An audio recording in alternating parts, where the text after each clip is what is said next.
নমস্কার বন্ধুরা, স্নেহার এসেল জীবন কথা চ্যানেলে আপনাদের অনেক স্বাগত। আশা করি আপনারা খুবই ভালো আছেন।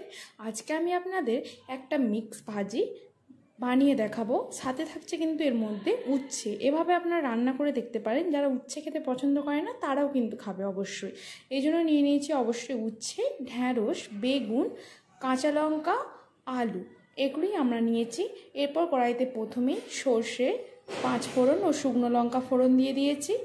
এরপর আমরা যেহেতু উচ্ছেটা আমরা যেটা ব্যবহার করেছি এটা একটু সেদ্ধ হতে সময় লাগে, তাই আমরা প্রথমেই দিয়ে দিয়েছি উচ্ছে। এরপর দেখুন আলুগুলোকে ডুমো ডুমো করে কেটেছি। এরপর উচ্ছে আলুটিকে কিছু সময় ধরে আমরা ভেজে নেওয়ার পর যখন অনেকটাই ভাজা হয়ে গেছে তখন আমরা ওর মধ্যে দিয়ে দিয়েছি ঢ্যাঁড়স। ঢ্যাঁড়সটাকে আবার কিছুক্ষণ ভেজে নেওয়ার পর ওর মধ্যে যোগ করেছি আমরা কাঁচা লঙ্কা। এরপর অল্প পরিমাণে লবণ ও হলুদ যোগ করেছি। এরপর খুব ভালোভাবে ভেজে নিয়েছি।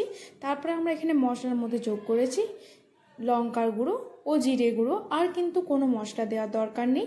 যখন সমস্ত সবজিগুলি প্রায় ভাজা হয়ে যাবে লাস্টের দিকে আমরা বেগুন যোগ করেছি। বেগুনটিকেও সুন্দর করে ভেজে দেখুন নামিয়ে নিলেই ঢাকা চাপা দিয়ে এটা রেডি।